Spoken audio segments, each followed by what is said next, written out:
bien, bonsoir à tous, bonsoir au chat qui est toujours aussi vide. D'ailleurs, ça me fait penser aussi vite que mon frigo en fin de semaine. On se retrouve ce soir parce que voilà, j'avais envie de parler. Et puis surtout pour lire un article. Pour lire un article de recherche. Donc voilà. Je vous explique pourquoi. Actuellement, je suis en master en infocom et pour certains cours, je dois lire des textes et moi, j'adore ça. Mais le fait est que j'avais grave la flemme. J'avais la flemme de fou. Voilà. Donc je me suis dit, fais-le en live, fais-le en stream. Ça va te motiver. Voilà. Donc un article de recherche, généralement, c'est plus ou moins compliqué, ça dépend lesquels. Celui-là, je ne sais pas, je ne l'ai pas du tout lu. Je vais le découvrir en même temps que mon chat vide. Donc voilà, un bon exercice déjà oral, et puis essayer de comprendre, essayer les trucs. Voilà. Allez voir. Comme c'est dans le cadre d'un cours, eh ben, il va falloir que. Est-ce que tu prends des notes? Dans l'idéal, il faudrait que je le fasse. Comme ça, je pourrais m'en souvenir après. Mais là, j'ai la flemme parce que je vais lire. Ouais, c'est beaucoup histoire de flemme, hein. Mais bon, on est là, on va se motiver, on va lire un truc, on va faire du jus de crâne ensemble, toi et moi, le chat vide. Donc voilà. Donc qu'est-ce qu'on va lire? Qu'est-ce qu'on va lire? Alors c'est un article intitulé Le bouton like, poétique du clic, vertige des discours. Alors je sais pas ce que vous en pensez, mais moi je trouve le titre absolument merveilleux. C'est très imagé, je sais pas du. Bon, ça va parler du bouton like, donc j'imagine que ça va parler de Facebook. Mais sinon je sais pas du tout de quoi ça va parler. Enfin, ça va parler de Facebook. Mais on va voir de quoi il en retourne. Voilà, donc article écrit par Étienne Candel. Donc Étienne Candel, hop, on va aller voir tout de suite. Tac, Étienne Candel, donc c'est lui. Du coup, un enseignant-chercheur, je dirais. Donc enseignant-chercheur. Alors ses thématiques de recherche, c'est format d'écriture, sémiologie des médias informatisés, littérature et communication, imaginaire médiatique, les usages selon une approche sémio-anthropologique. Ok, voilà. Et sinon, l'autre auteur, le co-auteur, c'est Gustavo Gomez Mejia. Je crois qu'en espagnol, J se dit R.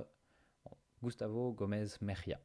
Donc, comme il le dit lui-même, maître de conférences en sciences de l'information et de la communication à l'université de Tours. Et ses thèmes de recherche sont la culture, Internet, les langages, la sémiologie, les dispositifs, ainsi que les industries. Donc je pense que là, il entend par là les industries culturelles, bien sûr, hein. C'est un enseignant en information, enfin c'est un chercheur, un maître de conférence en sciences de l'information et de la communication. Donc forcément, ça va être industrie culturelle. Donc voilà. Sinon, quoi dire d'autre avant de commencer? Ah oui, voilà, j'avais préparé ça. Donc en gros, le cours, la prof veut qu'on ait une lecture active. Du coup, elle a quelques questions, qui sont: pourquoi les auteurs parlent-ils d'écriture de texte à propos des médias informatisés? De une, quelle méthodologie mettent-ils en œuvre pour étudier ces médias? En connaissez-vous d'autres? Et enfin, relever les principales notions qui servent aux auteurs à décrire et comprendre ces écritures numériques et chercher pour chacune un exemple, en dehors de ceux mobilisés dans les articles, par exemple signe passeur, etc. Vous pouvez pour cela choisir une capture d'écran d'un site web ou d'un logiciel et initier un commentaire à partir d'un ou des textes. Donc voilà, que de la joie et de la bonne humeur et de la simplicité. Donc voilà, hop, je me remets sur le texte. Donc, je redis, le bouton like, poétique du clic, vertige du discours. J'adore, j'adore. J'ai rien d'autre à dire, à ajouter avant de commencer. Si, écrit en 2016 dans la revue de sémiolinguistique des textes et des discours qui s'appelle Semen, Sement, enfin je pense que ça doit être Semen. Donc 2016, c'est plutôt récent, même si ça bouge à une vitesse folle au niveau des médias sociaux et du web. 5 ans, ça commence à. C'est plus ou moins loin. Mais je pense que c'est encore très d'actualité, sinon j'imagine que nous ne le lirions pas. Ok, bon. Et ben il n'y a plus qu'à se lancer. Hop, tac, tac, tac. Quentin, introduction. Ah oui, et je pense pas qu'on va tout lire. Il y a 20 pages. Surtout que la prof nous a fait un Word avec les extraits. Du coup, sur un Word, ça fait une, 2, 3, 4, 4 pages selon le Word. Donc on n'ira pas jusqu'au bout. Et j'imagine que ça correspond plus ou moins à 4 ou 5 pages sur le PDF aussi. Or donc, il est temps de laisser parler mes talents d'orateur et sans fourcher ou quoi que ce soit. Allez go. Grand 1, introduction. En 2013, lors de l'affaire, fortement relayée sur les réseaux, du bijoutier de Nice, la question se posait de savoir ce que liker veut dire. En effet, un meurtre médiatique, dûment appareillé d'un bouton cliquable sur Facebook, paraissait accéder au soutien politiquement incorrect d'1,6 million d'individus. Bon, en gros, ouais, bon, en gros, il y a 1,6 million d'individus qui ont liké un post qui relayait du coup le meurtre du gars qui s'est fait tuer le braqueur. Je crois que c'est le braqueur qui s'était fait tuer, hein, si je dis pas de bêtises, par le bijoutier. Donc voilà. Au-delà de l'anecdote et de l'apparent plébiscite, ce type de phénomène semble caractériser notre époque et nous invite à interroger la puissance d'un dispositif qui ne tient qu'à un clic et semble agiter les plus vertigineux des discours. Au-delà des effets de suffrage et d'adhésion, notre objet est ici d'analyser précisément les interfaces hypertextuelles effectives de différentes industries numériques. Alors, hypertextuel, attendez, je me souviens plus de la définition exacte, mais j'ai un petit bouquin.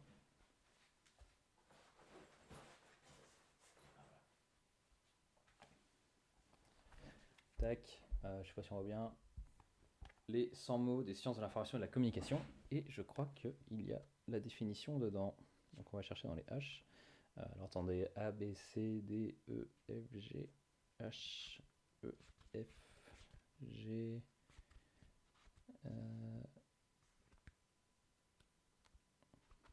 Ah bordel. A, B, C, D, E, F, G.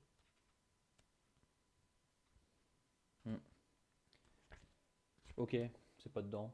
Je me suis trompé, c'était intertextuel qu'il y avait dedans et pas hypertextuel. Donc bah, on va aller voir la définition de c'est quoi une interface hypertextuelle effective. Hop, et bah ouais, ça commence déjà. Alors, ok, on va mettre définition. Sinon on est reparti sur un autre article. Et j'ai un peu la flemme. Peut-être que c'est le effectif qui le perd.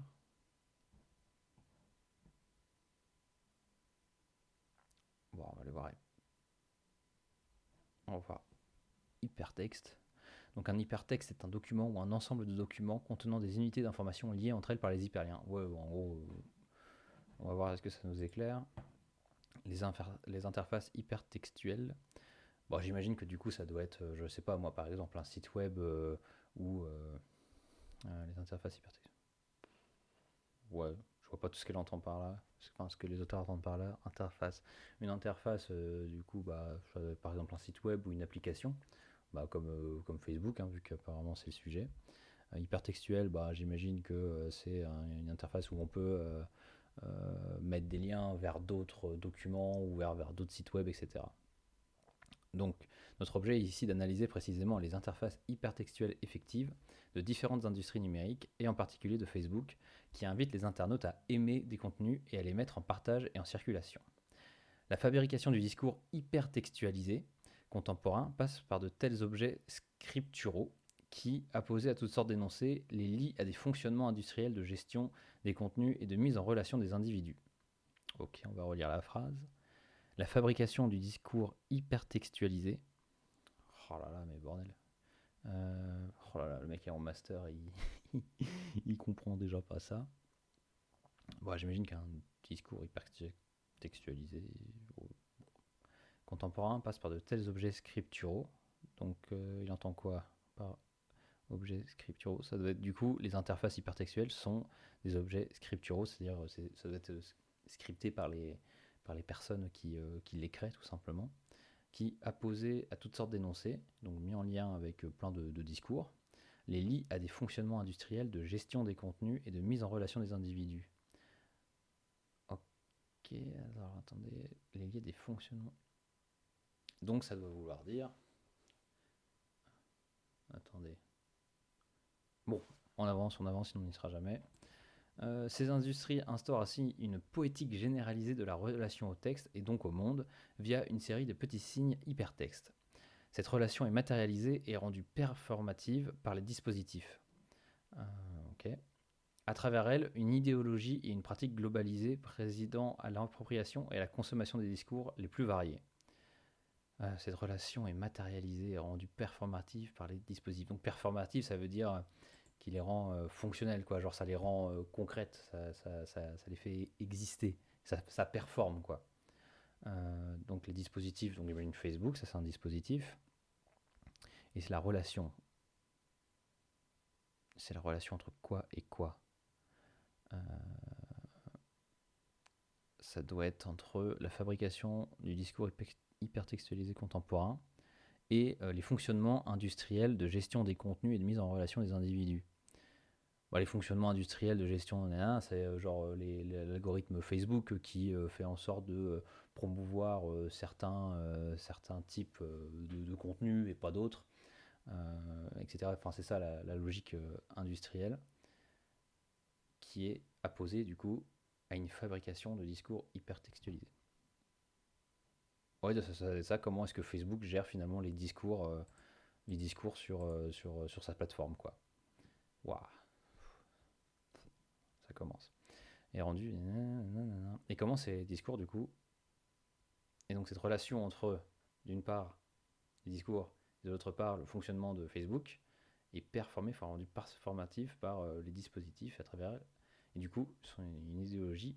Ah oui, et du coup, comme par la gestion de Facebook, il y a qui est vecteur, cette gestion est vectrice, vecteuse, enfin fait passer une idéologie, genre ça montre une idéologie et une pratique globalisée présidant à l'appropriation et à la consommation des discours les plus variés. Ok. Notre démarche s'inscrit dans l'analyse des écrits d'écran. Donc un écrit d'écran, et ça je suis sûr que j'ai la définition exacte là-dedans. Ce que j'ai lu l'autre jour, A, B, C, D, E, ou alors j'ai encore passé pour un guignolo.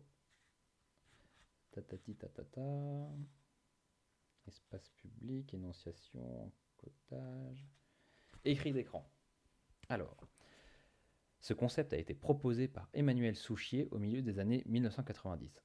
Il vise à mettre l'accent sur la matérialité de l'écriture, la mobilité et les variations du signe dans la mise en page en tant qu'elle organise et hiérarchise les textes et les images dans un espace. Il s'agit donc d'une pensée sur la visibilité du texte au sein d'un support particulier, problématique réactivée par l'utilisation des écrans numériques qui ont modifié anthropologiquement, mutation corporelle, et sémiologiquement, bah oui parce que du coup on passe de ça quoi, genre d'un livre à un écran et forcément ça n'implique pas la même attitude corporelle quoi. Genre par exemple je peux avoir ça dans une main et avoir un crayon dans l'autre et je prends des notes etc. Alors que là par exemple sur un écran je peux très bien ça change la position quoi, genre je sais pas, je vais prendre des notes sur un Word ou des trucs comme ça, donc ça change. Donc c'est une modification anthropologique, donc voilà, mutation corporelle et sémiologique. Alors je reprends la définition. Problématique réactivée par l'utilisation des écrans numériques qui ont modifié anthropologiquement et sémiologiquement disposition et forme du texte au profit du sens. Notre rapport à l'écriture et à la lecture. Oui, donc ma position corporelle va changer mon approche de la lecture, ainsi que la disposition genre des textes, enfin on va dire l'organisation de l'information, la hiérarchie de l'information sur un site web ou genre là sur mon PDF, etc. Ça change le rapport à la lecture apparemment. Donc, ce travail sur les écrits d'écran prend place aujourd'hui dans une recherche sur l'énonciation éditoriale. Dans Dans l'énonciation éditoriale dans les écrits d'écran, Yves Jeanneret et Emmanuel Souchier conçoivent comme des vecteurs idéologiques les interfaces graphiques de nos écrans et les logiciels qui imposent leur format particulier à nos usages singuliers. Bon, usage singulier, c'est en gros c'est usage personnel, hein. C'est genre comment est-ce qu'on s'approprie le truc, quoi. Et donc ils disent que, par exemple, sur le PDF que vous voyez là, le fait que comment ça soit agencé, et ben c'est vecteur d'idéologie. Voilà. Euh, d'une manière de voir le monde. Euh, le geste éditorial et la fonction éditoriale imposent à leur forme. Oh là là. Le geste éditorial et la fonction éditoriale imposent leur forme à nos pratiques d'écriture et de lecture. La place donnée à l'image, les espaces dévolus au texte, la mise en scène d'une forme dialoguée sur un écran de téléphone portable, par exemple, conditionnent nos expressions, sinon notre créativité, dans les cadres stricts conçus par les informaticiens, les graphistes, les ergonomes, les designers. Snapchat, PowerPoint ou Word sont des dispositifs de mise en scène des écrits d'écran où celui qui écrit est soumis aux normes contraignantes d'une énonciation graphique qui ne lui appartient pas. Ok. Donc, un écrit d'écran, ça va être genre un texte, genre des textes ou des images, ou que sais-je encore, qui est organisé selon, du coup, comme c'est sur un écran, par le designer, par l'informaticien euh, qui code l'interface graphique, etc. Et que justement ces informaticiens et ces designers et tous les autres acteurs, et ben en gros, non seulement ils cadrent notre créativité, mais en plus de ça, ils imposent leur vision du monde dans ces outils-là, quoi. Genre, ça, c'est vecteur d'idéologie, comme il dit. Donc voilà, écrit d'écran. Alors, notre démarche, et donc on reprend. Notre démarche s'inscrit dans l'analyse des écrits d'écran, des modèles du texte dans les médias informatisés et dans la théorie de la trivialité. Oh là là, c'est quoi ça? C'est quoi la théorie de la trivialité? Théorie de la trivialité, Jeanneret. Hop. Critique déjà. Oh punaise. Bon, on va voir ça, mais j'ai pas forcément envie de me retaper un autre. Oh ouais, non, mais non, la flemme là. Ah, est-ce qu'on va devoir continuer sans savoir ce que c'est?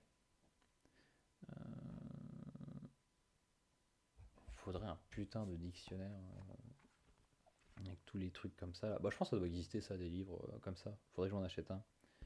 Je vais juste voir si dans le truc que j'ai là, il y a ça ou pas.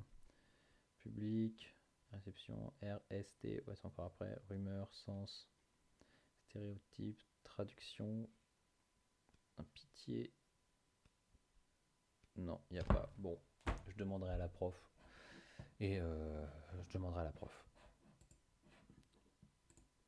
Hop, de toute façon, je suis tout seul. Voilà, c'est pas. On dormira très bien sans savoir ce que c'est la théorie de la trivialité.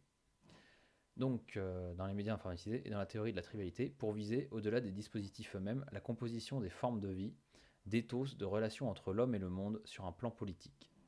Pour ce faire, nous partons d'un état des savoirs et des pratiques d'analyse sémiologique des écrits d'écran pour remonter aux scènes d'utilisation et aux mises en discours de ces objets. Ok. Cette approche méthodologique vise à montrer, au-delà de la puissance d'inscription des signes à l'écran, leur capacité à s'insérer dans des situations sociales et à mobiliser autour d'eux des concentrations discursives, des circulations et des réappropriations. Concentration discursive, discursif, c'est genre discussion quoi, genre. Voilà. Bon, je le lis à voix haute là, mais je pense que je le relirai concentré. Voilà. Remarque, on peut réessayer, hein, concentration discursive.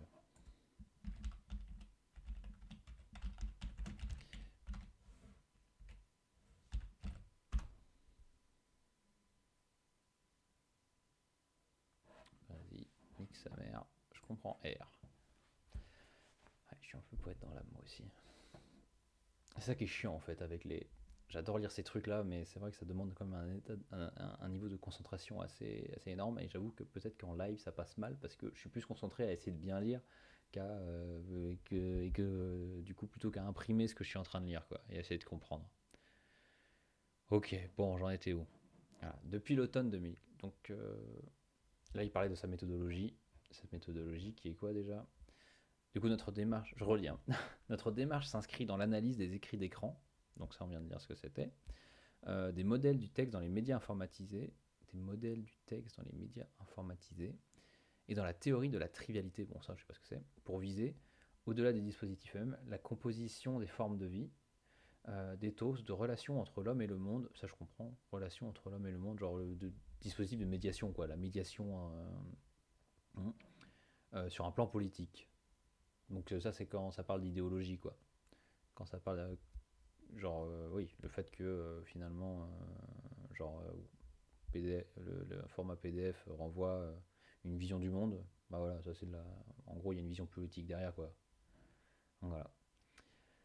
Pour ce faire, nous partons d'un état des savoirs et des pratiques d'analyse sémiologique des écrits d'écran. Ok, pratique d'analyse sémiologique, donc ouais, c'est pas tant s'attacher au contenu, mais au contenu, ouais, c'est pas s'attacher au contenu, c'est s'attacher au contenant. Euh, donc comment c'est foutu, quoi. Genre comment c'est construit. Voilà.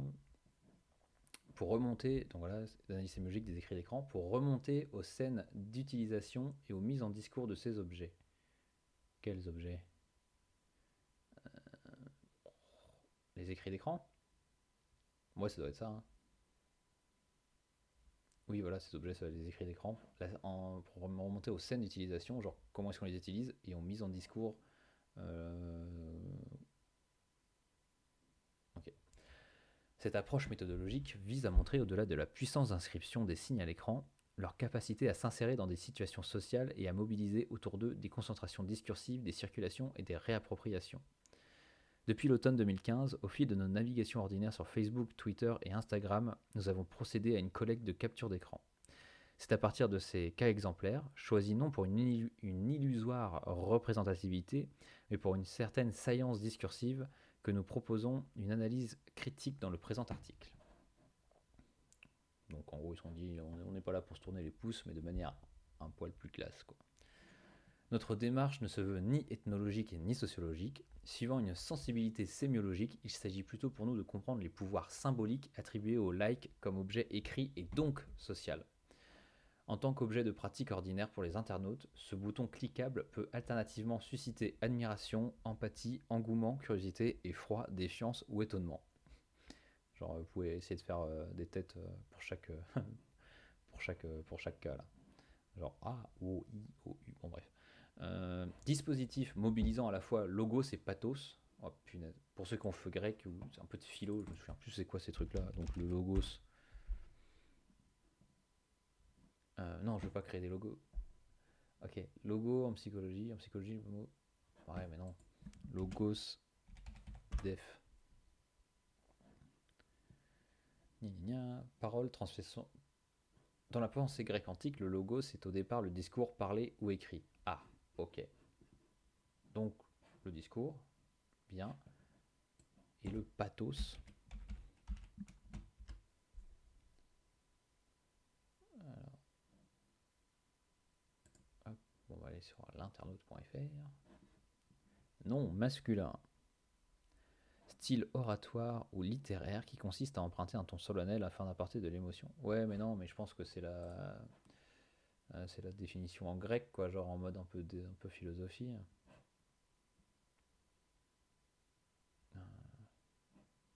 Wikipédia. Ah, voilà, le pathos désigne un des trois moyens de persuasion du discours dans la rhétorique classique depuis Aristote, quelques siècles avant, tandis que le pathos est une méthode de persuasion par l'appel à l'émotion du public. Ok. Donc, ah, ça a l'air bien. Parce qu'il met en relation le pathos et le logos.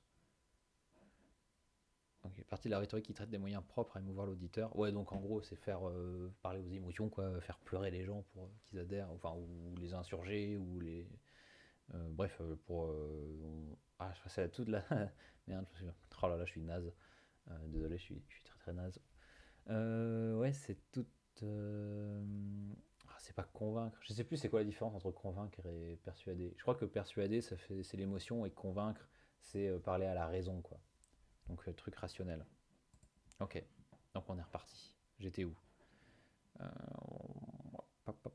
Dispositif mobilisant à la fois logos et pathos. Le like est également le lieu où se joue la relation économique entre les plateformes et leurs partenaires industriels soucieux d'être aimés et de perfectionner la connaissance de leurs clients et prospects en prenant part à une communication réputée mondiale.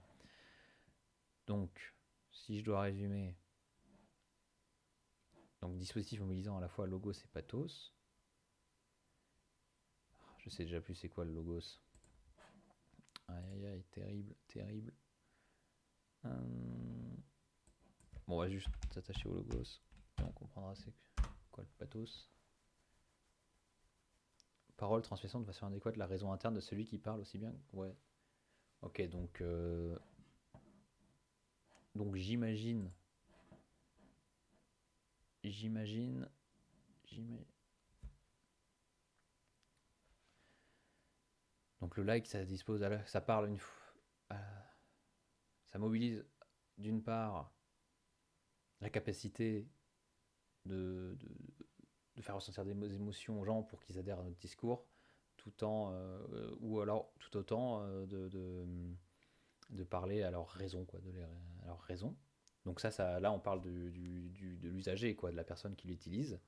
Donc, et c'est aussi le like, c'est pas que une relation entre des personnes, c'est aussi une relation entre du coup la plateforme et ses clients, parce que genre quand on like, et ben forcément on donne des informations sur nous, donc sur ce qu'on aime, sur ce qu'on n'aime pas, etc. Et du coup, bah, Facebook, vous savez bien, il revend ces données-là pour du ciblage publicitaire, quoi. Ok, donc dans un premier temps, nous prendrons la suite de nos précédents travaux pour détailler aujourd'hui les formes constitutives et les logiques éditoriales sous-tendues par le bouton like. Il sera donc question de caractériser cet objet comme forme de texte et de décrire finement ses implications poétiques. Que peut-on créer en cliquant? Ah, très bonne question. Dans un deuxième temps, nous chercherons à resituer les logiques sémiotiques du like dans leurs évolutions et leurs héritages, ainsi que dans leur contexte de diversification marchande, de transformation dans un champ concurrentiel, de leur juxtaposition comme modalité conventionnelle d'action sur les réseaux. Ah bah tiens, ça on a vu ça ce matin avec un des profs là sur industrie culturelle, ça me fait penser à ça. Et en gros, il nous expliquait que finalement les études sur les industries culturelles, ça a été très longtemps d'un côté, il y a ouais, c'est la position néolibérale qui voit finalement les biens médiatiques, les biens culturels comme de la marchandisation, quoi. Genre c'est juste marchand, c'est un truc, c'est comme une table, quoi. On peut le vendre, on peut le marchander, on peut faire de la plus-value avec, enfin, ça répond sur un marché, etc. Donc ça, en gros, ça serait genre, bah, du coup, Facebook qui revend les données à à des compagnies, quoi, genre pour faire du ciblage publicitaire. Et de l'autre, il y a le côté, c'était l'école de Francfort, comme il disait, où eux, ils s'attachent plus genre à définir quoi déjà? Zut, donc c'est pas. Ouais, voilà, genre en mode un bien culturel, effectivement c'est marchandable, mais il y a des spécificités qui font que c'est pas juste comme une table ou comme un truc, euh, ou comme n'importe quel truc bête. Et voilà, et qu'aujourd'hui, maintenant, les études sur les industries culturelles et plus l'industrie culturelle, apparemment c'est important, on en reparlera peut-être plus tard. Après, que je relise mon cours d'ailleurs, c'était ça de ce matin, mais il faudrait que je me remette dans la tête. Donc voilà. Et donc maintenant les études, ben, c'est en mode un peu en entre-deux, genre effectivement c'est marchandable et de l'autre côté oui, les industries c'est un bien culturel et ben finalement c'est très spécifique, quoi. Il y a un côté création, machin, enfin bon bref. Et donc et finalement les uns et que les deux côtés se répondent, quoi, dans genre une sorte de relation discursive, quoi. L'un influence l'autre, etc. Donc voilà, dans un deuxième temps, nous chercherons à restituer les logiques sémiotiques du... Bon, j'en étais où moi? Dans un deuxième temps, nous chercherons à resituer les logiques sémiotiques du like dans leurs évolutions et leurs héritages, ainsi que dans leur contexte de diversification marchande, de transformation dans un champ concurrentiel, de leur juxtaposition comme modalité conventionnelle d'action sur les réseaux. Enfin, nous montrerons à travers quelques exemples comment la dynamique établie par le like peut se penser comme un métadiscours dont le régime de fonctionnement dépasse la seule assignation de valeur. Dès lors que la computation d'énoncés expressives devient la matière première d'agrégats et de tendances, pardon, le like médiatisé s'érige en modalité privilégiée du discours de la société sur elle-même.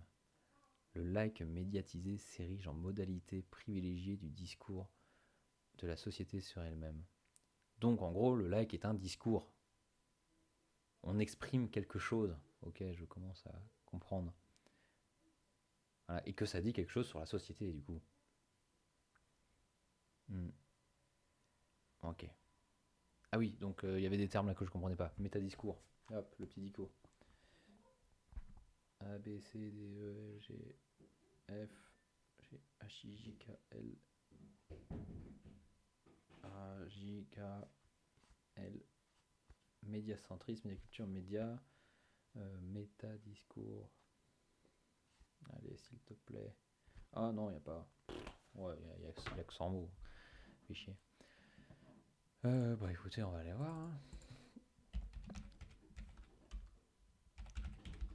Punaise, normalement il n'y a que 4 pages, mais je sens qu'on va y rester 2 heures. Alors, métadiscours, définition de métadiscours. Pipam poum. Oh là là. Il n'y a pas plus simple. Ah. Encyclopédia Universalis.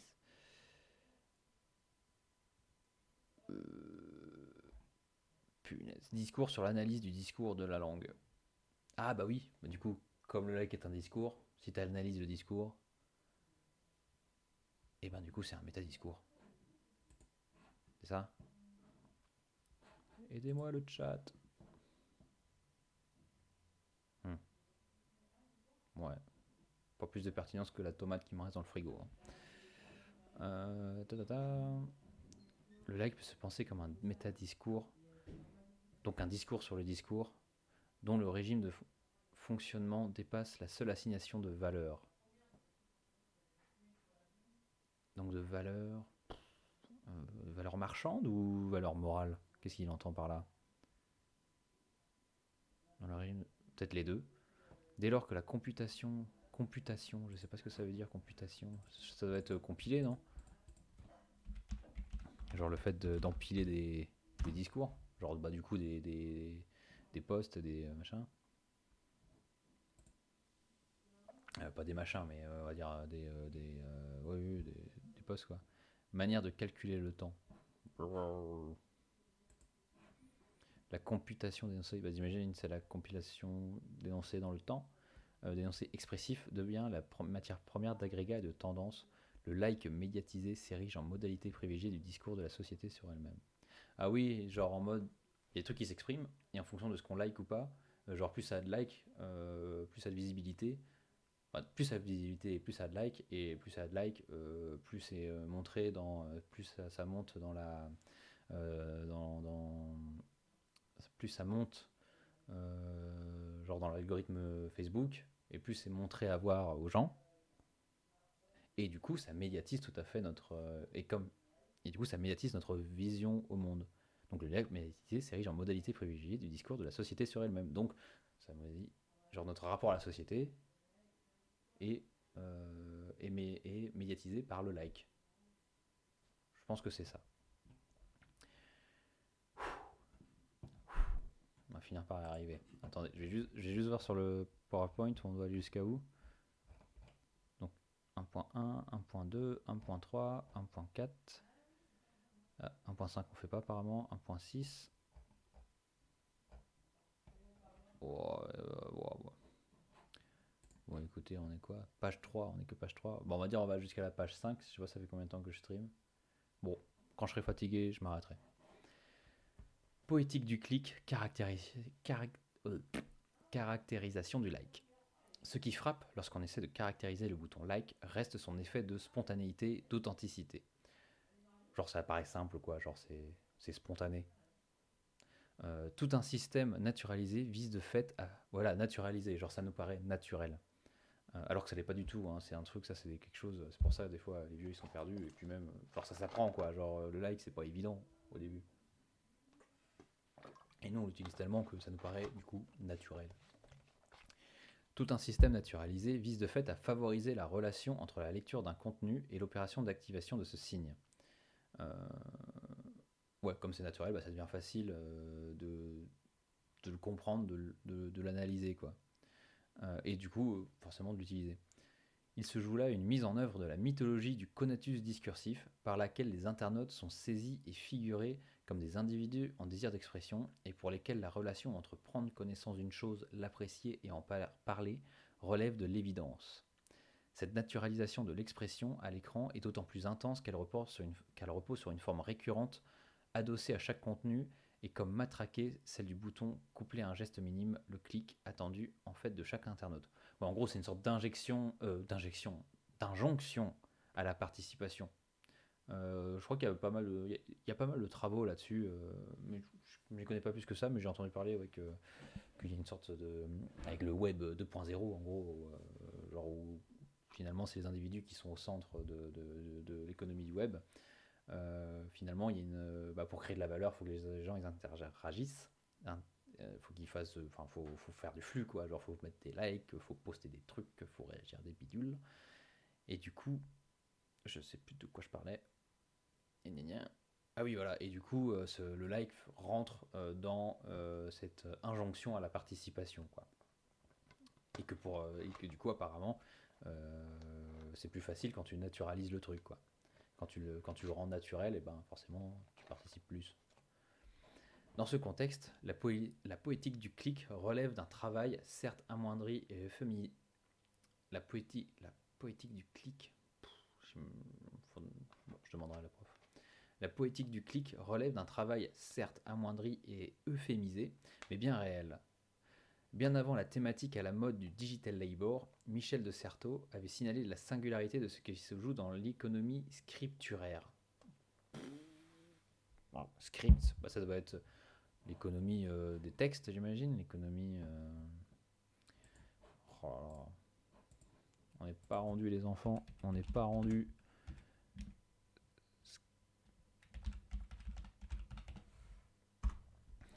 Je me dis heureusement qu'il n'y a personne dans le chat parce que je pense que tout le monde dirait la même chose. On comprend rien. On comprend rien. Et je serais là, je suis bien d'accord. À moins que l'intelligence collective fasse en sorte que on comprenne bien mieux. D'ailleurs, ce serait chouette. Bon, définition de scripturaire.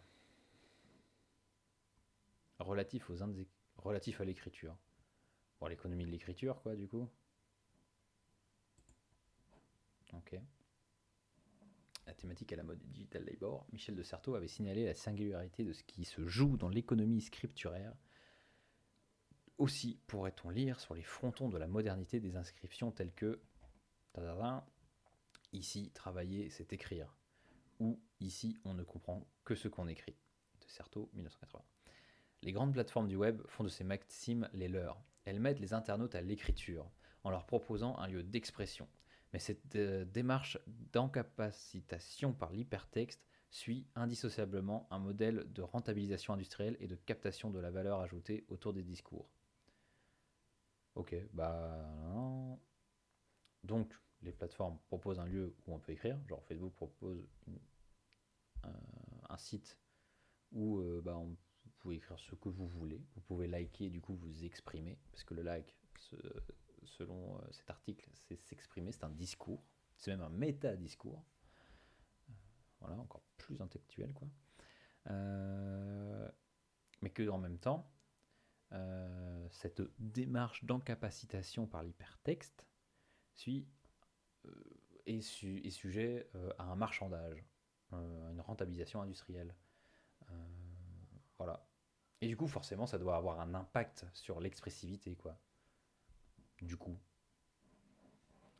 De ce fait même, le like est plus qu'un bouton, c'est un objet social stratifié dont les logiques doivent être décrites de façon systématique et modélisatrice. Nous proposerons ici une description raisonnée de cette composition à la fois formelle, économique et idéologique. Donc formel, ça doit être le fait que ça soit genre un petit pouce en l'air, quoi, genre ça devient bleu, genre comment on le voit, quoi, comment ça se met en place. Économique, donc comment Facebook derrière se fait de l'argent avec ça. Et idéologique, c'est comment du coup, cette forme formelle, cette composition formelle,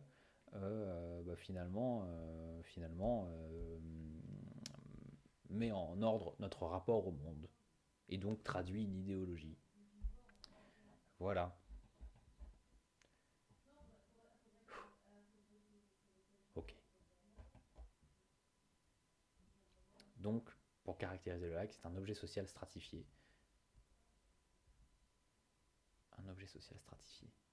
Bah, j'ai stratifié, du coup, j'imagine qu'il y a plusieurs. Ça veut dire qu'il y a plusieurs. Comment on peut dire strates au truc, du coup, formel, économique et idéologique. Bon, jusqu'à ça. 1.1. Le like est un signe passeur. La nature du like est celle d'un bouton. Comme tout objet de la composition des formes hypertextualisées, c'est à la fois un objet graphique et une zone activable, dont la valeur opératoire est centrale. C'est le propre du signe passeur. À la fois image et processus, il participe de la sémiose du texte à l'écran. Oh putain, attendez, pour pas que je sois trop perdu dans mon texte. Hop. Sémiose. Qu'est-ce que ça veut dire? Ah oui, il faut pas que je perde de vue aussi les réponses, enfin, les questions. Bon, d'abord sémiose. La sémiose désigne la signification en fonction du contexte. C'est une notion de sémiologie, ouais, j'imagine. Du coup, la sémiose désigne la signification en fonction du contexte. Ok. Donc j'imagine qu'il y a différentes sémioses. Ok. Donc j'imagine qu'un pouce en, ouais, un pouce en l'air, ça veut pas dire la même chose en fonction du contexte. Pouce en l'air sur Facebook, ben, ça veut dire j'aime, je valide, ou quelque chose comme ça, ou ça me fait rire, ça dit ça. Et un pouce en l'air pour faire du stop, bah, ça veut dire est-ce que vous pouvez vous arrêter s'il vous plaît, quoi. Ok, ça c'est bon. Donc, c'est le propre du signe passeur. À la fois image et processus, bah ouais, du coup c'est une image, genre une représentation visuelle, et processus, c'est-à-dire c'est activable, donc on peut appuyer ou ne pas appuyer. Il participe de la sémiose du texte à l'écran. Du coup, de la compréhension en fonction du contexte du texte qu'on voit sur notre écran. Il participe de la sémiose du texte à l'écran, de celle du texte à anticiper, et se désigne lui-même comme cliquable. L'exemple archétype du like de Facebook reprend au lien hypertexte canonique certaines propriétés graphiques, affichage en bleu, forme du bouton, et opératoire, cliquabilité et activité. Bah oui, c'est un lien hypertexte, voilà, dans Wikipédia, il y en a plein partout, hein, des liens hypertextes, genre des trucs, du coup, ouais, c'est bleu, et c'est cliquable. Et le bleu veut dire que c'est cliquable. Donc c'est un signe passeur. Ok, donc c'est un signe passeur parce que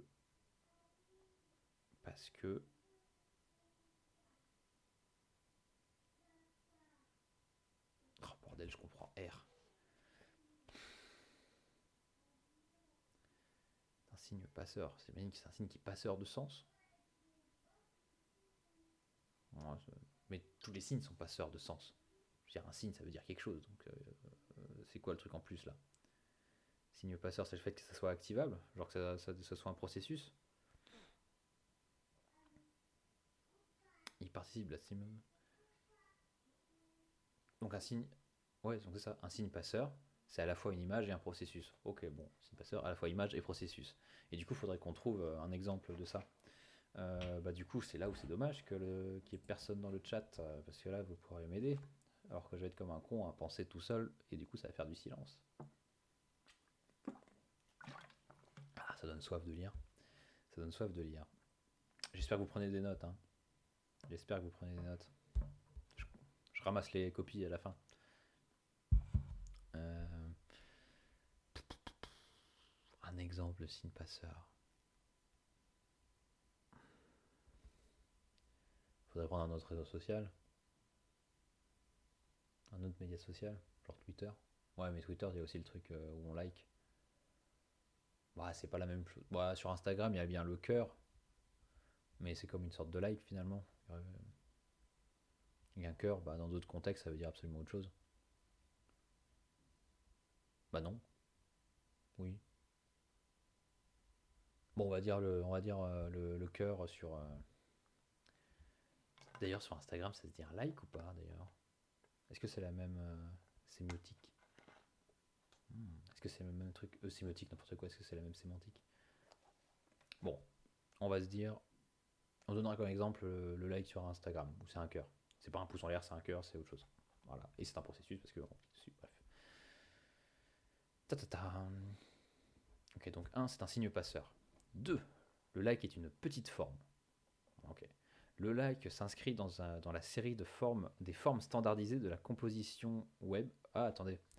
Du coup, il faut garder en tête que il y a 3 strates. Formel, économique et idéologique. Donc là, on est dans le formel, je dirais.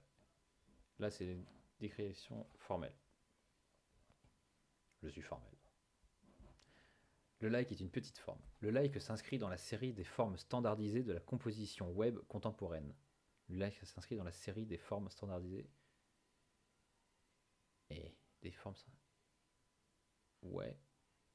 Ce n'est pas un objet. Bon, on va lire plus loin et on verra si on comprend plus tard.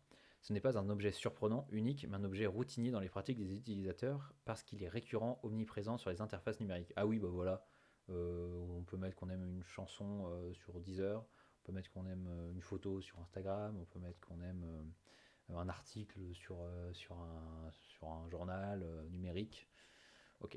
Au même titre que les modules commentaires, les autres boutons de partage, les champs de recherche ou les menus déroulants, le bouton like est une des petites formes qui composent la grammaire combinatoire des écrans. Il tient son sens d'une part des filiations dans lesquelles il s'inscrit diachroniquement. Poussoir, gâchette, interrupteur, touche, ouais, diachronique, on va aller voir. Ils sont chiants, ils peuvent pas écrire simplement là. En même temps, quand tu me diras quand t'as une thèse quand t'as une thèse dans les baskets, Bac plus 8, t'as quand même envie de te la péter un peu, je pense. Je pense que. Enfin, pas te la péter, mais bon, t'as appris le vocabulaire, tu l'utilises quoi. Qui adopte le point. Alors, diachronique, qui adopte le point de vue de la diachronique. Ouais, bah merci. Ok, synchronie. Ah, Wikipédia, mon ami.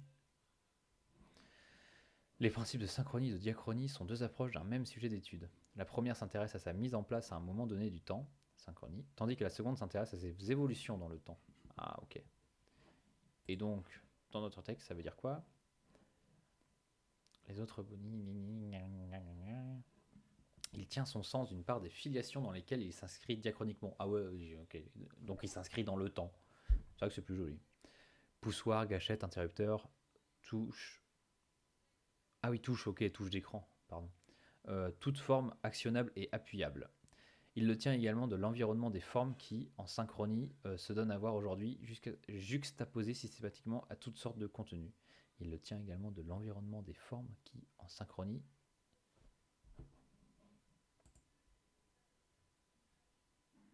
ok, donc à des formes qui, en synchronie, se donnent à voir aujourd'hui, juxtaposées systématiquement à toutes sortes de contenus. Ouais, donc en fait, ça, tu le retrouves partout. Aujourd'hui, tu le retrouves partout, ça. Donc une petite forme, c'est genre les trucs auxquels on ne pense même plus et pourtant qui sont là. Euh, Ah, j'avais pris des notes en lisant un truc sur des écrits d'écran.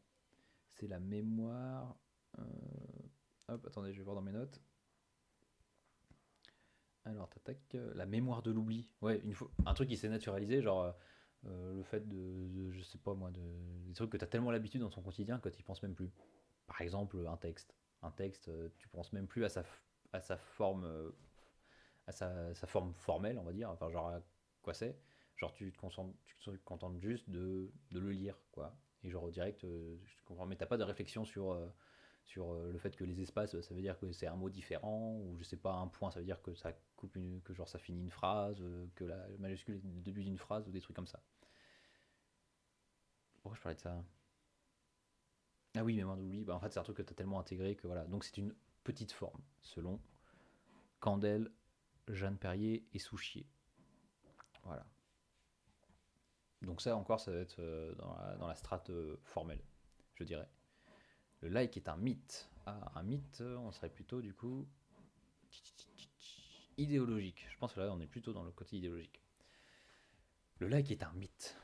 Tout dans l'écriture du like. Pardon, on revient en arrière. Donc, signe passeur, donc à la fois image et processus. Petite forme, un truc qu'on a oublié parce que c'est tellement ancré dans notre quotidien de notre navigation web. Et maintenant, le like est un mythe. Tout dans l'écriture, là, je viens juste de réfléchir. Est-ce que j'ai fait ma vaisselle? Attendez, je reviens.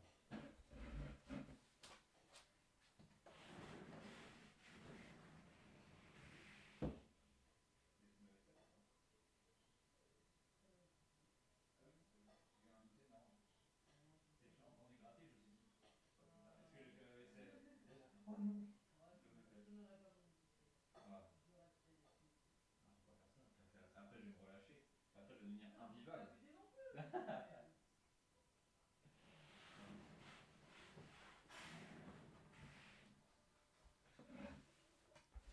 Me revoilà. Ah, on est reparti. Il commence à faire chaud ici. Je pense que je pue du coup parce que là je suis concentré. En fait, ça sent comme dans une salle de classe quand ça fait 3 heures que tu es en train de gratter comme un malade pour suivre le cours du prof. Ok, le like est un mythe. Tout dans l'écriture du like concourt à le faire passer pour un moyen de l'expression des opinions, prédilections et préférences personnelles. Selon Barthes. Ah. Ouais, mais Barthes, c'était bien avant Facebook, hein. Ok, bon, très bien. Concourt à le faire passer pour un moyen de l'expression des opinions, prédilections et préférences personnelles. Oui, parce que du coup, finalement, avec un like, tu dis ce que t'aimes, quoi, tout simplement. C'est une vision naturalisée qui se donne sous l'aspect de l'évidence, ce qui en fait un mythe. Ah ouais, ok, d'accord. Ah bah oui, parce que Barthes, c'est un grand... Ah d'ailleurs, on va aller voir sa tête. Ah, Barthes. Parce qu'il est vraiment dans le code, dans les études de sémiologie, c'est un cador, comme on va dire. C'est un classique. Roland Barthes.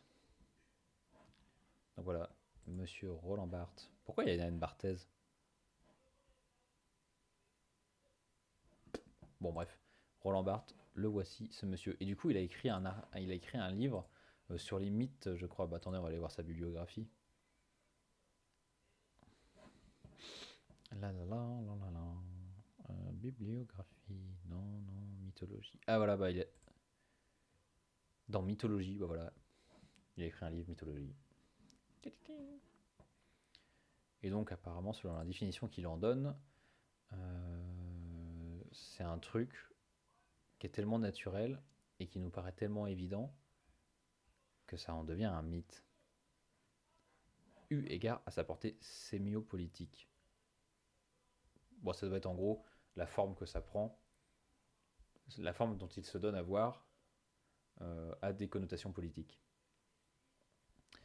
Sa forme la plus commune, le pouce levé, approbateur et pseudo-romain, apparaît comme un outil. Ah oui, pseudo-romain, genre, oui, comme l'empereur dans les arènes et tout ça, bon bref.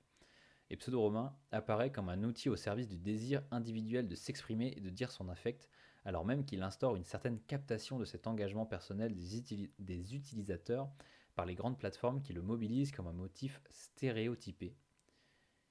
Donc en gros, ça doit être genre, comme c'est stéréotypé, ça doit limiter tout à fait ton expression. Genre tu t'exprimes, mais ça te bride, genre tu peux pas t'exprimer autrement, quoi. C'est genre tu t'exprimes comme ça et pas autrement, ça te cadre, quoi. Et du coup, ça limite l'expressivité, ta créativité. Donc voilà. Donc en fait, ça serait un mythe parce que, genre, tu peux pas vraiment t'exprimer, quoi. Si en surface le signe semble procéder à une mise en portrait chinois généralisée et plaisante, il est aussi en profondeur le moyen d'une valorisation industrielle puissante des profils utilisateurs ainsi dressés. Donc c'est un mythe parce que tu es contraint dans ton expressivité. Si je comprends bien. Toujours personne dans le live. Bon. On continue, on se désespère pas. Ok. 1.4. Le like est... Ah oui, et du coup, ça doit... Le like est un mythe, du coup, ça s'inscrit dans... Quelle strate déjà? Formel, économique et idéologique. Bah du coup, ah bah ça la croisée des deux là, quoi. Bah c'est en fait, c'est un bien culturel. Entre les deux. Entre économie... Voilà.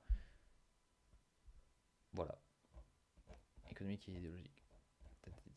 1.4. Le like est un opérateur de conscription et d'aliénation formelle.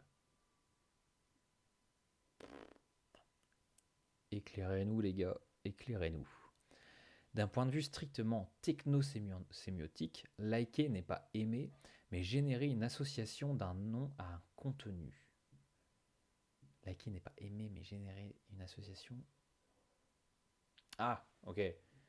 Genre, liker, c'est pas aimer pour de vrai, mais ça génère plutôt une association de ton nom, de ta personnalité en ligne, enfin de ton identité, son identité, euh, à un contenu, genre un mème quoi. Genre moi j'aime bien les mèmes d'Archibald de Tintin, toi-même tu sais. Donc ça associe. Donc, sur Facebook, c'est moins je montre que j'aime ça, et c'est plus pour Facebook le fait qu'il associe que j'aime ce contenu à mon identité quoi. Bref. Ainsi, le bouton like est avant tout un opérateur de conscription. Ok, donc le fait d'allier mon identité à un contenu, eh bien ça me conscrit. Genre c'est une conscription. En cliquant dessus, l'internaute sait que son nom propre s'écrira avec l'item visé et rejoindra la liste des noms des autres utilisateurs ayant aimé. Formellement, formellement, genre, comme je le dis depuis tout à l'heure et que vous avez déjà dû capter, mais je me parle à moi-même aussi, hein, comme ça, c'est pour essayer de mieux comprendre. Donc formellement, genre, c'est comment ça se prête à voir.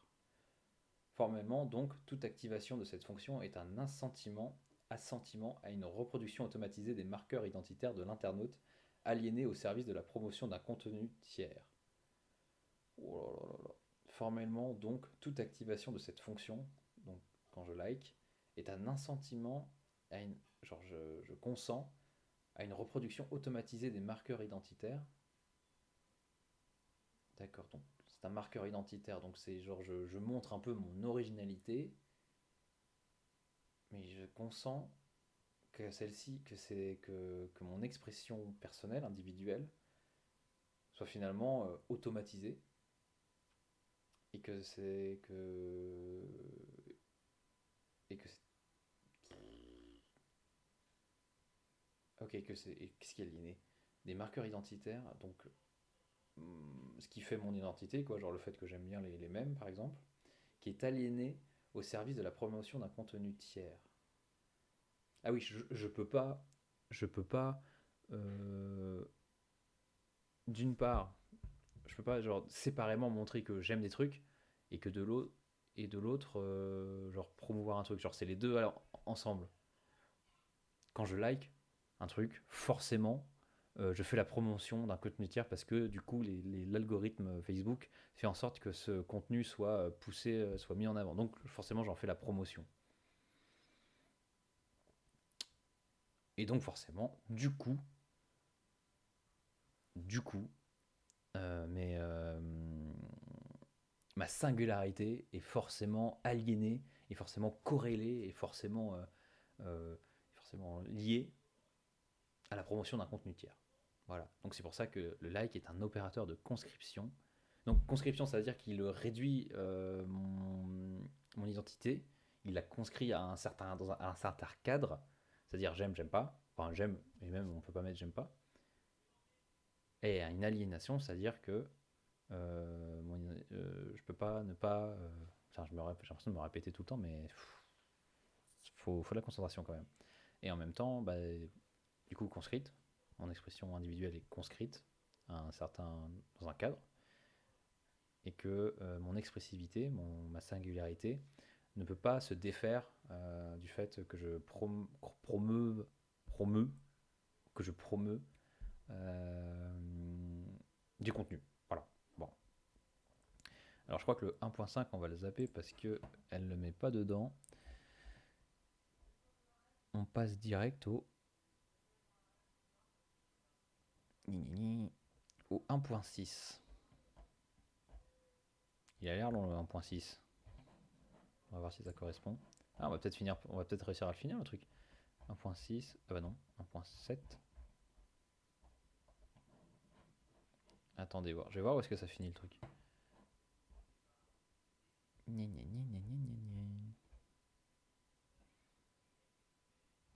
14, Bon, moi ce que je propose, c'est qu'on aille au 1.6 et qu'on s'arrête là et qu'on continuera plus. Ah non, ça doit être ça après. Ok. Alors attendez. Ah, c'est mal foutu, merde. Ah. Hmm. Au-delà de sa valeur individuelle dans les usages des internautes.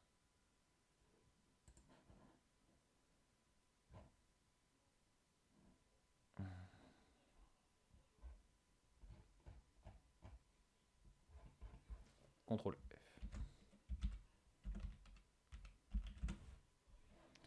Exact match. Running. Profite pour boire un coup parce que ça donne soif.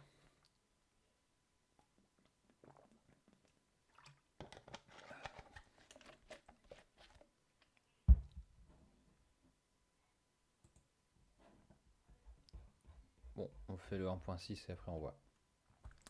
Et après on fait un petit, petit résumé vite fait pour qu'on se remette les trucs dans l'ordre. Le like est un indicateur de performance. Ah bah là on est clairement dans le truc économique là, dans la strate économique.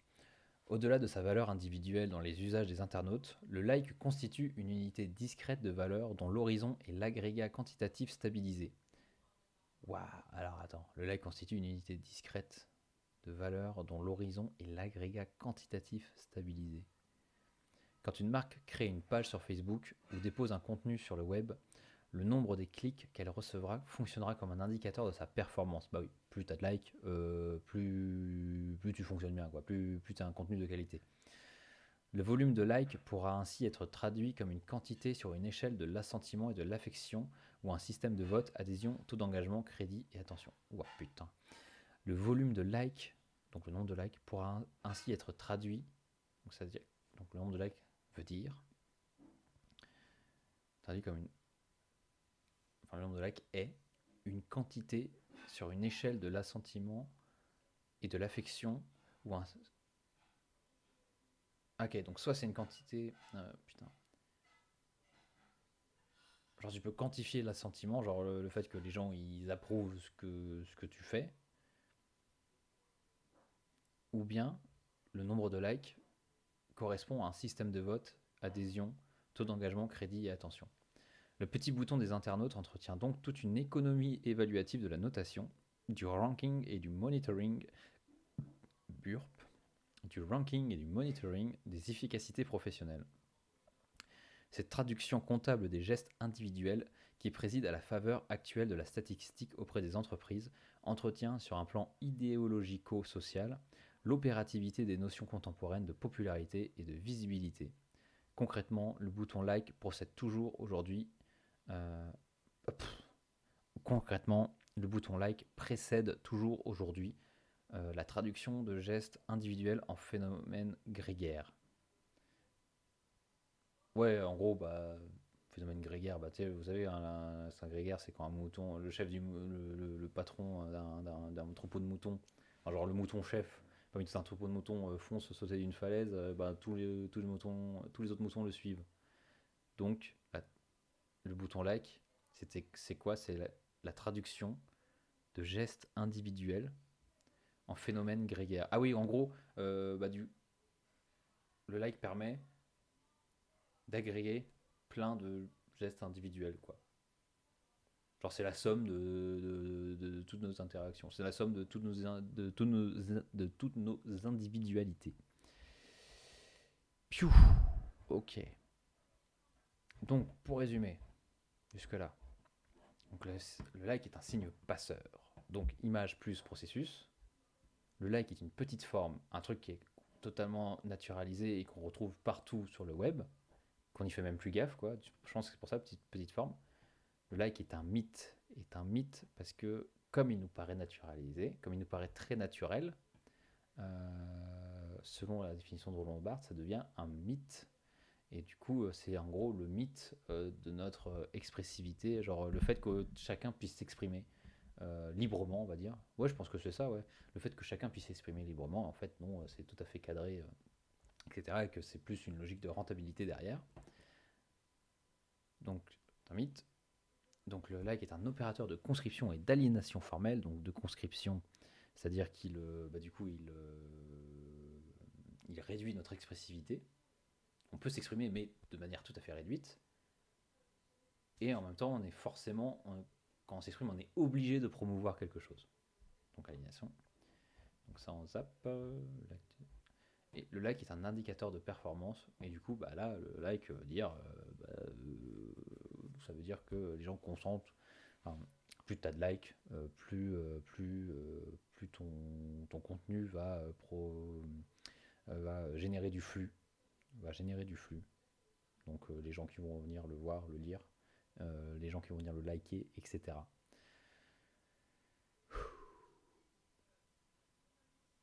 Ok, bon. Avant de commencer le grand 2,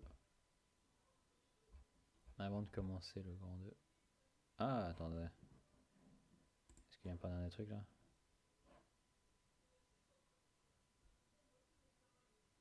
Ah oui, non, ça c'est bon, ça c'est le ranking. What the fuck? Attends, attendez. Donc ça c'est le truc, un indicateur de performance, ok. Personne, personnalité.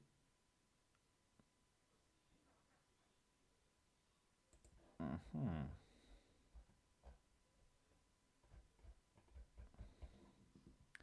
J'ai chaud. Je sais pas pour vous, mais moi j'ai chaud à force de réfléchir comme un âne. En vrai, c'est pas simple. Franchement, ça, je crois que c'est tout ce qui fait la difficulté, toute la beauté de lire des articles scientifiques, c'est que finalement, on apprend beaucoup de choses, on apprend beaucoup de mots, mais ça demande un réel. En même temps, ça m'étonne pas. Enfin, j'ai peut-être c'est une porte ouverte que je suis en train d'enfoncer, mais ça demande une vraie réflexion, une vraie réflexion. Bon, après, on n'est pas limité. J'ai toujours l'impression d'être limité en temps là quand je fais les streams. En même temps, je suis néo-streamer, mais bon. On fait une petite pause. Je coupe ma caméra, je coupe mon son, et puis on se retrouve après. De toute façon, je vais mettre le truc sur YouTube, donc je pense que je vais, genre quand je vais couper la pause. Ah, ça fait déjà 1h07. Petit joueur. Il y en a qui font 3 heures, 4 heures, 5 heures de stream, là, je sais pas comment ils font, c'est des malades. En même temps, je pense que tout le monde ne lit pas des articles scientifiques. Ok, bon, on fait une pause, et on se retrouve après.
Me revoilà après un peu plus de 10 minutes de pause, on va dire, ou peut-être un peu moins.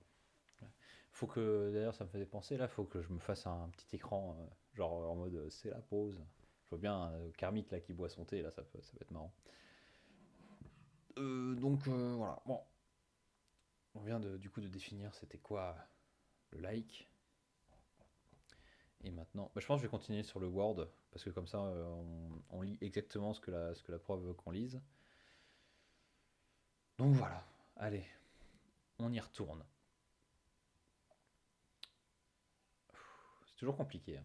Attends, je vais boire un coup de flotte, parce que je vous avoue, je commence à fatiguer. Bah attends, il reste quoi là à lire? Allez, allez, on va faire les oufs, on va aller au bout.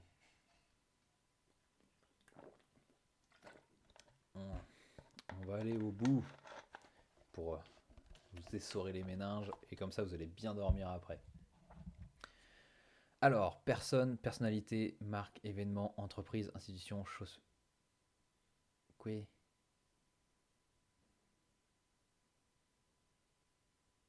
Hein. Ouais, donc ça c'est ce qu'on vient de lire. Ça c'est ce qu'on vient de lire. Donc on doit. Mais ça je vois pas où est-ce que ça recommence. Bon, allez go. Personne, personnalité, marque, événement, entreprise, institution, chose, fait ou geste du quotidien, homme politique, produit de consommation, coucher de soleil, courbe généreuse, nouvelle coupe de cheveux, chien, chat, extrait de la Bible, beuverie, bague de fiançailles, dans une indifférence esthétique et axiologique radicale au contenu liké. Tout cohabite et tout est l'objet potentiel sous le signe du like d'un même traitement sémiotique. Ah ouais, donc en gros, peu importe. En gros, ça, le like ne s'attarde pas au contenu, quoi. Genre, c'est vraiment que sémiologique, que sémiotique, pardon, que sémiotique. Genre, ça met tout sur le même rapport d'égalité, quoi.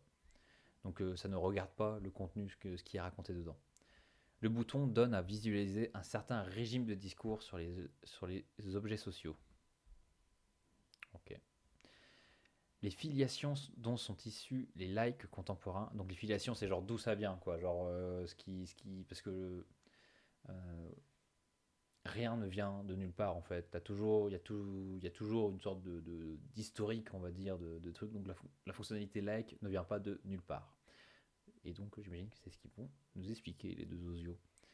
Les filiations dont sont issus les laïcs contemporains sont également à chercher dans les pratiques scripturales des livres d'or, ces codex précieux destinés à recevoir la parole, conventionnellement enthousiaste, des visiteurs d'un lieu et dans leur convocation métaphorique dès les premiers moments du web grand public.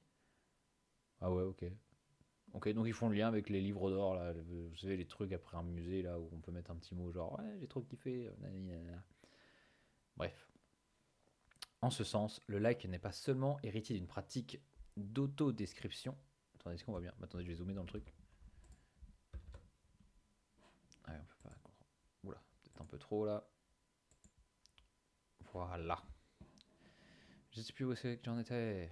Pop, pop, pop. En ce sens, le like n'est pas seulement héritier d'une pratique d'autodescription, mais aussi d'une ritualité déclarative, celle de l'offrande, de la reconnaissance et du message comme contenu et contre-don. Ça, c'est genre le truc don contre don, c'est de l'anthropologie, ça. Mince, je sais plus comment il s'appelle le gars. Attendez, on va aller voir directement. Don contre don, c'est un anthropologue, il est méga connu. Je me souviens plus comment il s'appelle.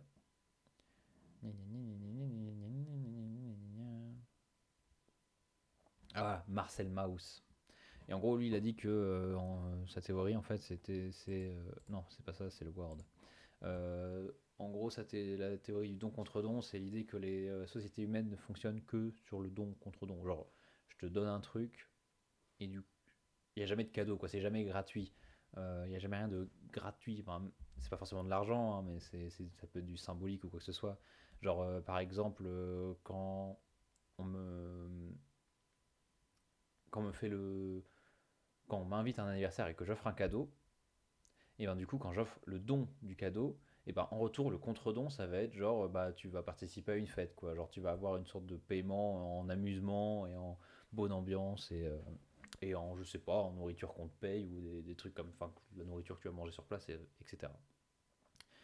Donc, en ce sens, le like n'est pas seulement héritier d'une pratique d'autodescription, genre je m'auto... Voilà, l'autodescription, du coup, comme il disait, genre j'exprime ma singularité, euh, conscrite dans un cadre précis, voilà. Mais ça fait aussi partie d'une ritualité déclarative, celle de l'offrande, de la reconnaissance et du message comme contenu et contre-don. Voilà, donc le like est un contre-don, c'est-à-dire la personne fait le don de son contenu, et donc en contre-don, je reconnais la valeur de son truc en mettant un like. Il est d'ailleurs remarquable que les plateformes vouées à l'écriture et à la présentation de soi aujourd'hui soient dénuées de livres d'or ou d'autres rubriques vouées à recueillir des appréciations globales entre amis. Le like, pardon, le like et les autres fonctionnalités de partage et de commentaires se voient seuls proposés à l'action des internautes, contenu par contenu. Ouais, donc en gros là ils disent que finalement la reconnaissance c'est juste... bah, les commentaires ça peut faire un peu office de livre d'or, non? Finalement. Parce que, genre, il y a plein de personnes à mettre, genre, ouais, j'ai trop aimé ce que t'as fait, t'as trop raison, ou je sais pas quoi. Ouais. Le like et les autres fonctionnalités de partage et de commentaires se voient seuls proposés à l'action des internautes. Oui, c'est vrai qu'on pourrait inventer d'autres manières de s'exprimer pour reconnaître la valeur d'un contenu, quoi. De remercier la personne qui a créé le contenu par un contre-don quelconque. Au sein de son économie, la puissance du bouton like tient à une opérativité sociale qui se déploie sur trois niveaux.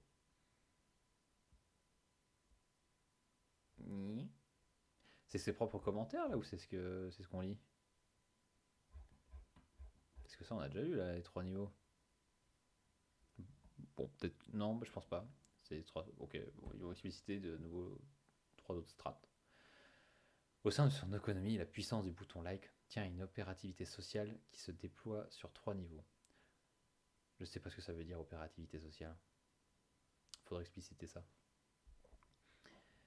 Alors premier niveau, la mythologie de l'expression personnelle. Une page de site composée sous la forme des réseaux dits sociaux représente toujours, d'une façon ou d'une autre, une personne par le biais de la comptabilisation et de la présentation standardisée de la liste et de l'historique des contenus aimés. C'est le cas du profil Facebook, mais aussi de la page profil Twitter, du profil public LinkedIn, des vidéos aimées sur YouTube, etc. La généralisation de la notion de profil pour désigner les pages consacrées aux actions et publications d'un internaute tient au contour connotatif de ce clic comme geste impliqué d'appréciation et d'adhésion personnelle. Ok, la généralisation de la notion de profil pour désigner les pages consacrées aux actions et publications d'un internaute tient donc le fait que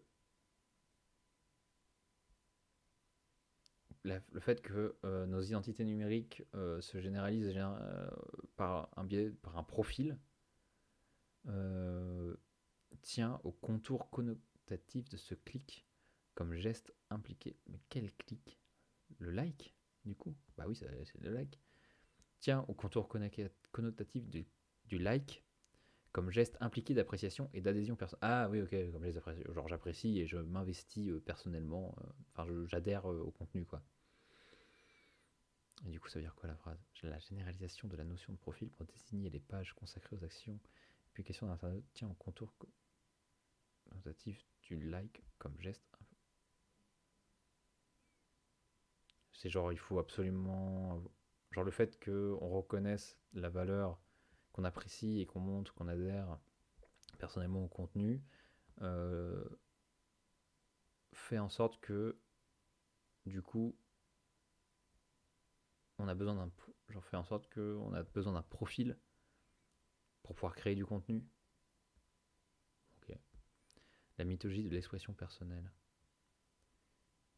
Ouais, donc ça doit être ça, la mythologie de l'expression personnelle. C'est genre, finalement, on a l'impression qu'on peut s'exprimer personnellement, mais finalement, notre expression est extrêmement, on va dire, enfin, voilà, construite, comme il disait plus haut, là. Euh, c'est extrêmement limité, finalement, comme expression. En tout cas, la hiérarchie de l'information, ou en tout cas comment le site est branlé, quoi, comment il est foutu, ça nous dit genre on peut s'exprimer autant qu'on veut, mais finalement on peut s'exprimer dans le cadre voulu par les designers et par les informaticiens qui codent, enfin, qui font les lignes de code, quoi. Donc voilà.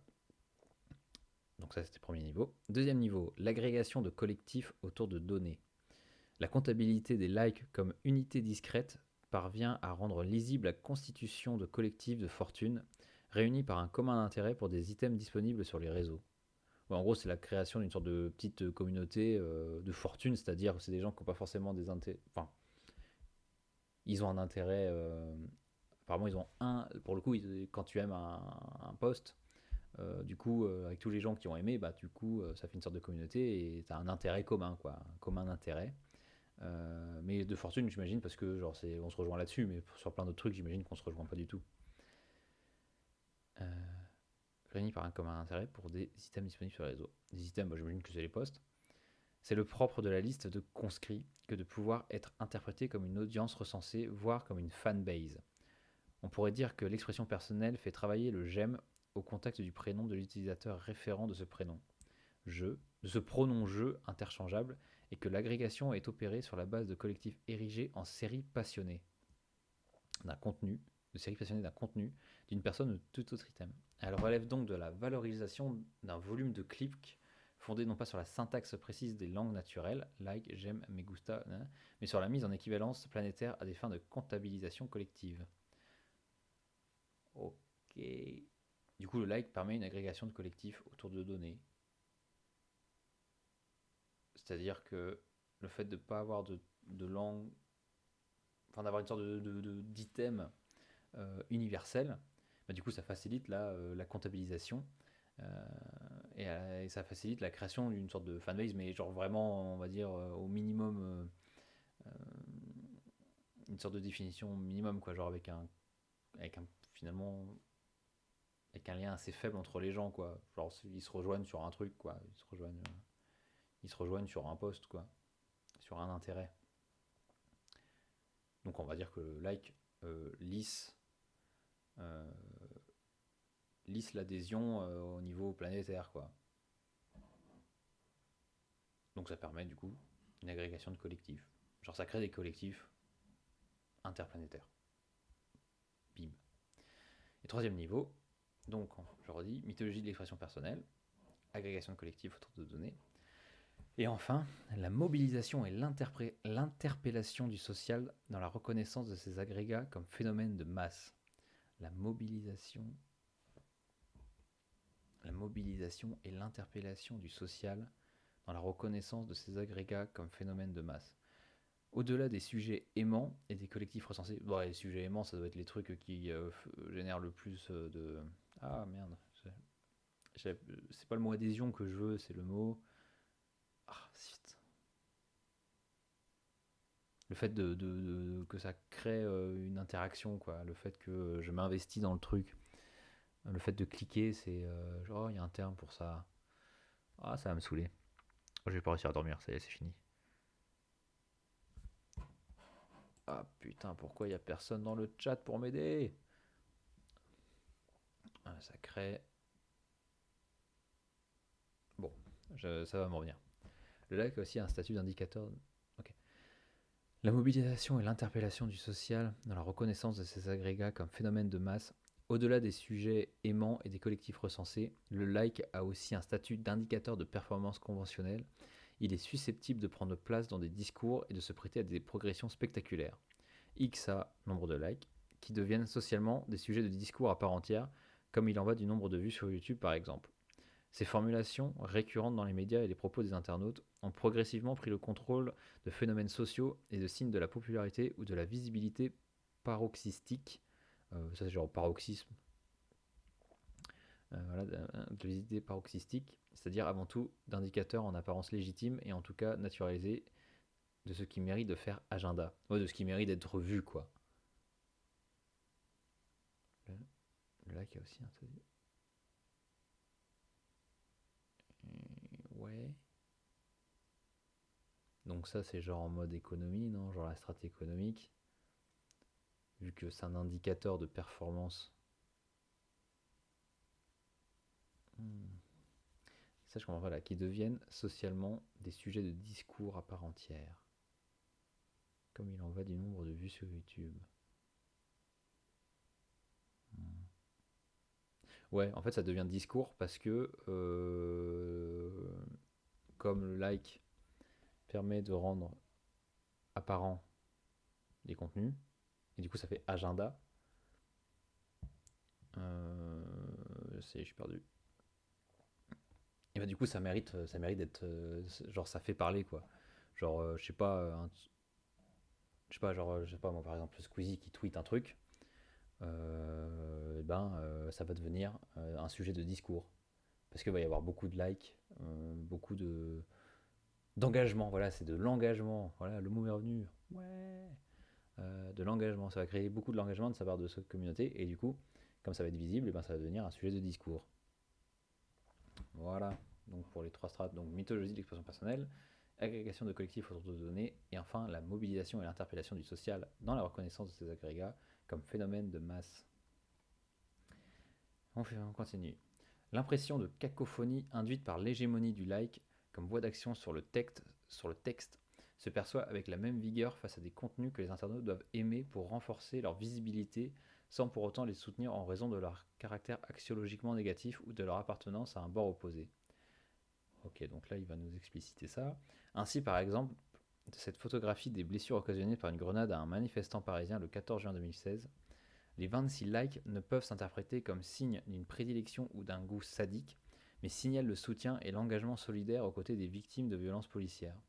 Ces exemples confrontent les discours politiques à des modalités expressives chargées d'une pluralité potentielle d'interprétation et de fonctions pouvant confiner à la contradiction et à l'opacité des causes soutenues. Ouais, comme c'est un truc simple, mais il peut y avoir plusieurs interprétations, et ben soit on aime le truc, genre par exemple celui qui s'est fait l'image de quelqu'un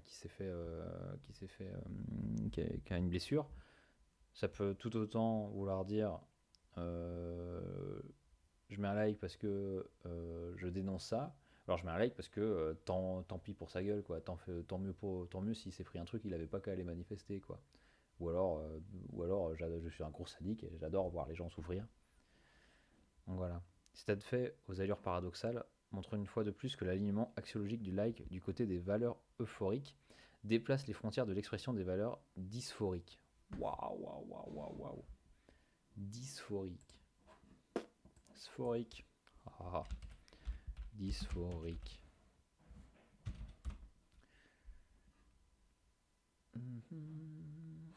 La dysphorie ou humeur dysphorique, généralement labile, désigne une perturbation de l'humeur caractérisée par un sentiment déplaisant et dérangeant d'inconfort émotionnel ou mental, symptôme.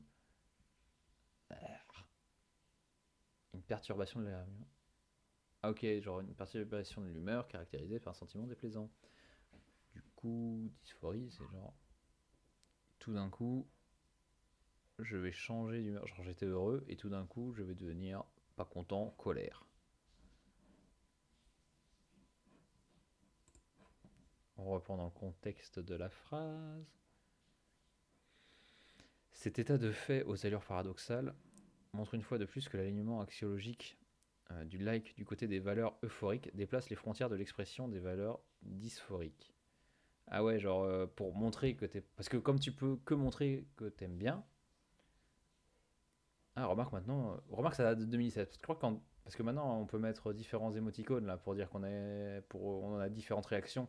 Mais c'est vrai que c'est globalement c'est du euphorique. Mais maintenant, on peut mettre genre le bonhomme pas content là. Donc après, ça date de 2016. Donc j'imagine qu'à l'époque, je sais pas si à l'époque il y avait ça encore sur Facebook. Donc on va faire comme s'il n'y avait pas. Donc les frontières de l'expression des valeurs dysphoriques. Ne pouvant pas cliquer sur un bouton je n'aime pas, les sujets contemporains en viennent à aimer des contenus repoussants. Bah ouais. Le caractère polycrésique. Oh putain. Je te jure.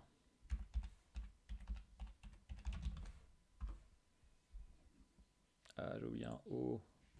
Ouais, il comprend rien du coup l'autre.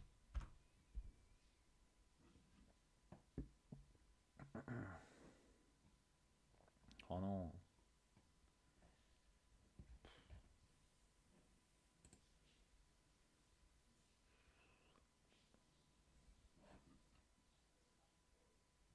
Oh non. Chier. Bon, bah ça c'est encore un autre truc qu'il faudra demander à la prof. C'est ça qui est chiant aussi des fois avec avec les articles scientifiques, c'est que généralement ils utilisent un vocabulaire qui est... Enfin genre, ils prennent des mots qui existent dans le dictionnaire, mais qu'ils les chargent d'un sens qu'on n'entend pas habituellement ou qu'on a peu l'habitude d'écouter, enfin d'entendre. Et du coup on comprend pas... Genre ça a une signification particulière dans le texte, quoi.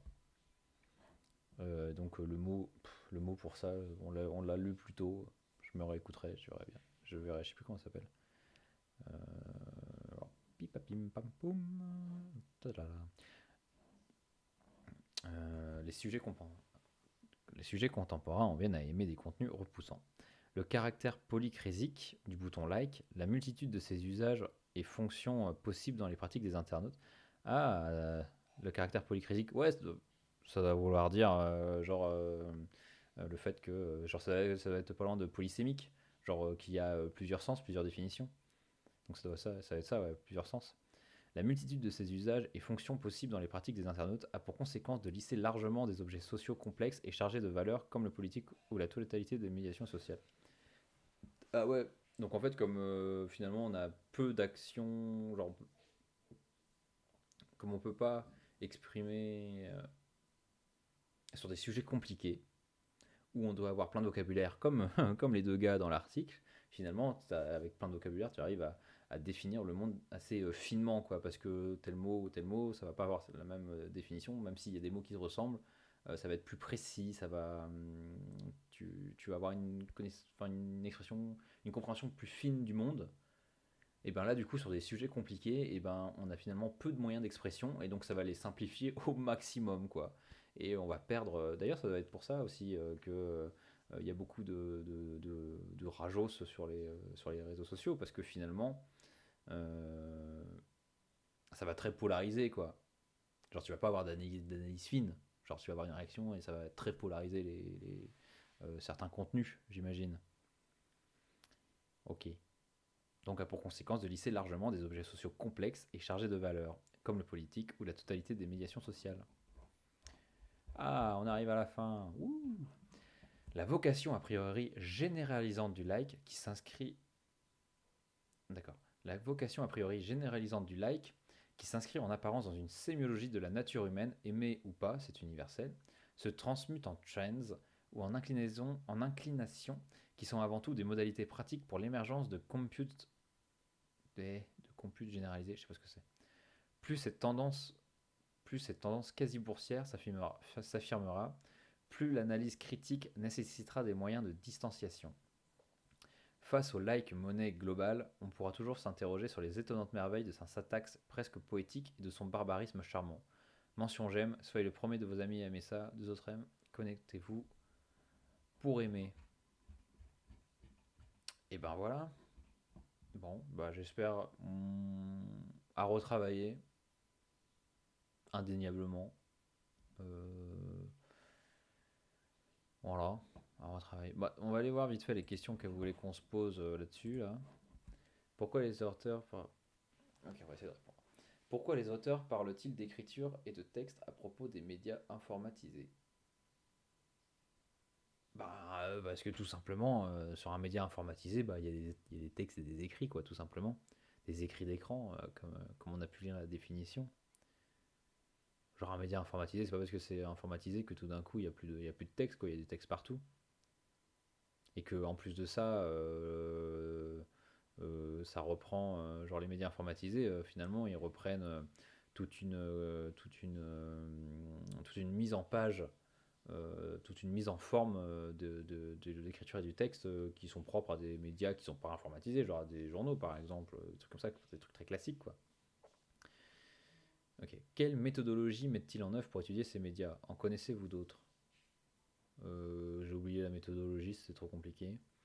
Relevez les principales notions qui servent aux auteurs à décrire et comprendre ces écritures numériques et cherchez pour chacune un exemple. Vous pouvez pour cela choisir une capture d'écran d'un site web. Ah, bordel. Bon, je ferai ça plus tard. Là, je suis claqué. Donc, je relirai, je pense. Je vous l'épargnerai. Voilà. Bon, j'espère que ça aura été au moins intéressant pour ceux qui regarderont ça. J'espère que.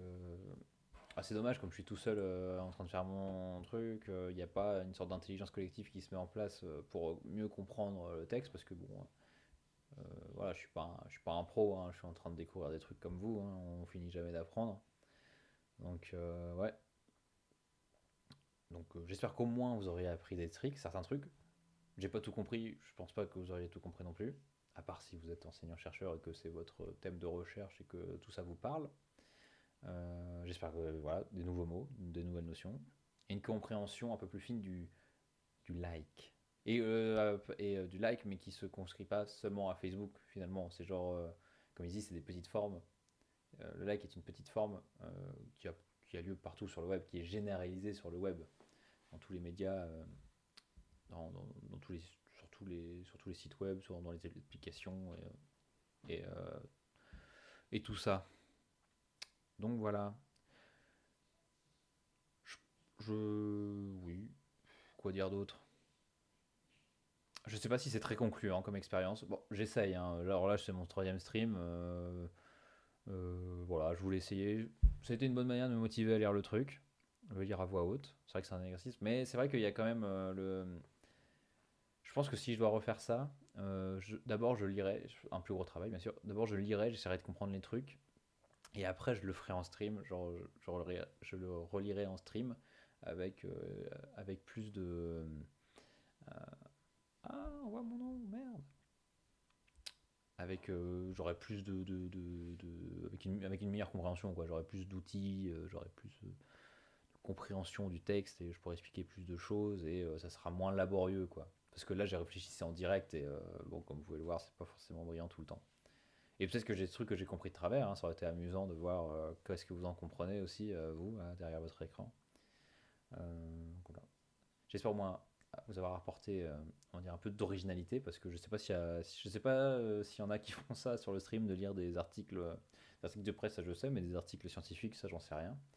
Donc voilà. Que dire d'autre? Ah oui, au niveau du titre, je me suis dit que j'allais appeler mes streams les fenêtres sur l'infocom, parce que genre comme ma photo c'est une fenêtre, donc ça peut être amusant. Ouais, on peut dire qu'il y a une, on peut pas dire que ça serait vraiment une grosse référence à Fenêtre sur cour. Je l'ai même pas vu le film. Je crois que c'est Kubrick, n'importe quoi, l'autre là. Bon, bref, celui qui a fait Psychose. Je me souviens plus de son nom. Ah, ça va me faire chier. Ça, c'est un truc qui me vient souvent, hein. Genre, j'ai des trucs que j'ai entendus et tout, mais à chaque fois, je suis incapable de remettre un nom dessus ou des trucs comme ça. Psychose. Mais non, pas Symptôme, le film.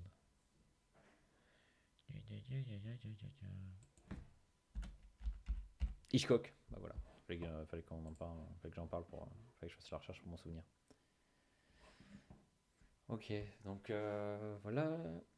Donc voilà, j'espère que. Moi, je trouve ça chouette. Voilà, ça parle. Puis, je crois pas que ça soit déjà utilisé.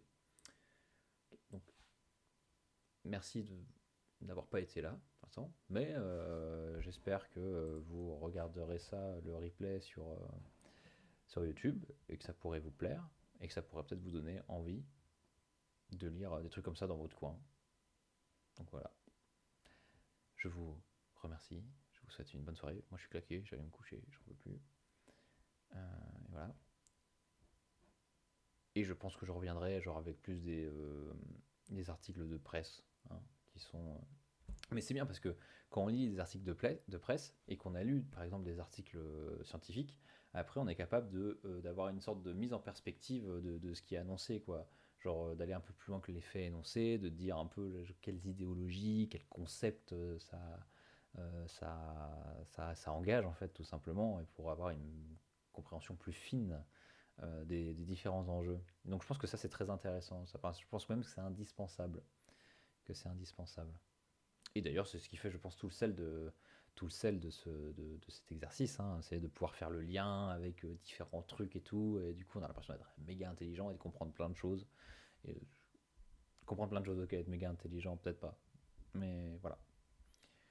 Bon, bah, je vais arrêter de blablater pour cette fois. 1h50 de stream. Si on arrive à poser 1h40, bon, quasiment 2 heures. J'ai battu mon record.